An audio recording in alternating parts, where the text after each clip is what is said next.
UKLO 1 year masters. No IELTS required up to 5 years visa. High visa success rate. ఓం నమః శివాయ. ఓం నమో నారాయణాయ.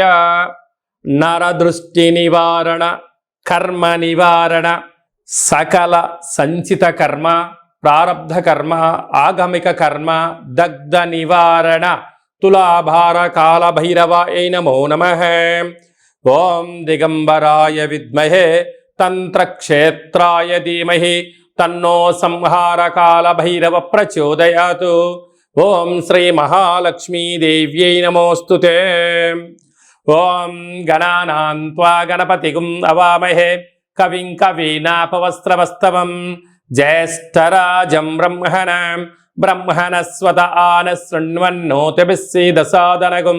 శ్రీ మహాగణాధిపతయే నమః. 1-9 నుండి 15-9 వరకు ద్వాదశ రాశుల్లో గ్రహ గమనాల్ని ఒకసారి వీక్షింపచేద్దాం. వృషభ రాశిలో దేవగురు బృహస్పతి శత్రుస్థానంలో సంచార స్థితి, మిథున రాశిలో కుజ భగవానుడు, కర్కాటక రాశిలో బుధ భగవానుడు, సింహరాశిలో ఏడాది తర్వాత రవి భగవానుడు, కన్యరాశిలో శుక్రుడు మరియు కేతు సంచార స్థితి, కుంభరాశిలో శని భగవానుడు వక్రగమన సంచార స్థితి, మీనరాశిలో రాహు భగవానుడు సంచార స్థితితో ద్వాదశ రాశుల్లో గ్రహ గమనాలు ఈ విధంగా ఉన్నాయి.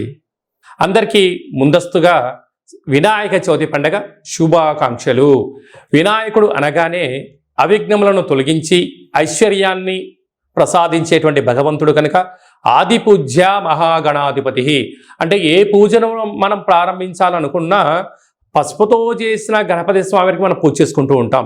భాద్రపద మాస శుద్ధ చవితి వినాయక జయంతి సందర్భంగా గణపతి స్వామి యొక్క ఆశీస్సులు మనందరిపైన ఉండాలని కోరుకుంటూ, కైలాసనాథుడి యొక్క సుపుత్రుడి యొక్క ఆశీస్సులు మనందరిపైనను చూపిస్తూ, ఎవరికి ఎలాంటి కష్టాలు లేకుండా అందరికీ విద్య, విజ్ఞానము, ఉద్యోగము, వివాహము, సంతానము, రాజయోగము, రాజభాగ్యము, రాజభోగము, ఆనందయోగము, ఎవరికి ఏవేవి కావాలో అన్ని ప్రసాదించే శక్తి ఆ విఘ్నేశ్వర స్వామి వారికి ఉంది కనుక అందరిపైనను గణపతి స్వామికి ఆశీర్వాదాలను కోరుకుందాం. దయచేసి వినాయక చవితి రోజు సాయం సంధ్యాకాల సమయంలో ఎవరు దయచేసి ఆకాశంలో ఉండబడినటువంటి చంద్ర భగవాను ఎవరూ దర్శించవద్దు.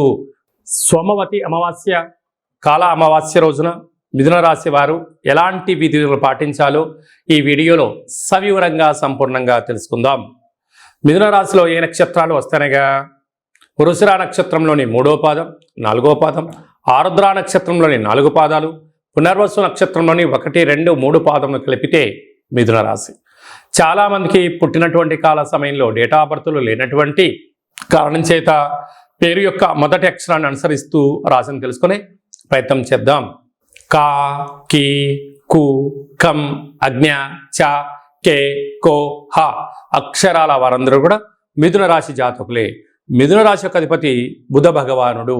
ఈ సోమవారం అమావాస్య, మంగళవారం అమావాస్య సందర్భంగా మిథున రాశి వారు రాశిలోనే కుజ భగవానుడు సంచారం చేయడము, మంగళవారం పూట శ్రావణమాస అమావాస్య అవ్వడము, ఈ సంవత్సరం యొక్క రాజు కూడా కుజుడే అవ్వడం వలన ఇంట్లో ఒక ఎర్రటి గుమ్మడికాయ చేత ఎర్రటి కూష్మాండ దీపాన్ని పెట్టుకోగలిగినట్లయితే, అంటే గుమ్మడికాయను సగభాగాన్ని కట్ చేసి కుంకుమ ఎర్రగా పూసి ఇంట్లో ఈశాన్యంలో కానీ పూజా మందిరంలో కానీ అష్టదళ పద్మాన్ని ముగ్గురు కుంకుమతో వేసి ఒక దోషడు ఉప్పును పోసి వాటిపైన ఒక దోషడు తెల్ల ఆవాలను పోసి ఈ యొక్క దీపాన్ని గుమ్మడికాయని పెట్టి అందులో సమృద్ధిగా నూనెను పోసి 8 వైపులా 8 ఒత్తులు పెట్టి దీపాన్ని వెలిగింపచేసి, అంటే చక్కెర పొంగలి కానీ పులగాని కానీ పెరుగన్నాన్ని కానీ నైవేద్యంగా ఏర్పాటు చేసి మీ మనసులో ఏదైతే ఉందో కోరుకొని ఒక 108 సార్లు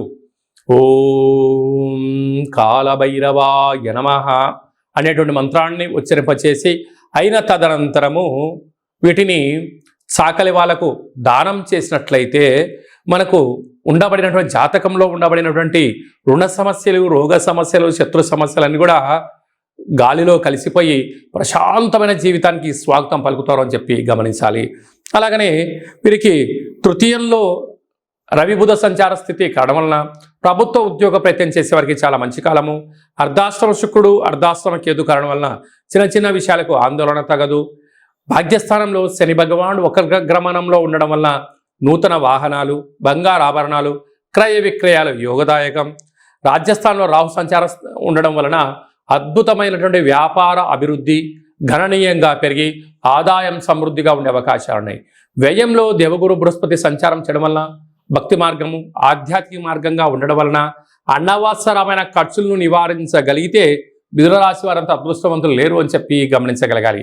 స్వయం వృత్తులు, సేవా రంగాలు, వ్యాపారాలు, హోటల్ రంగాలు, అలాగనే గృహ భవన నిర్మాణ కార్యక్రమం చేసేటువంటి వారందరూ, స్వర్ణకారిత వ్యాపారులకు అందరికీ కూడా చాలా మంచి కాలం ఉందని చెప్పి గమనించాలి.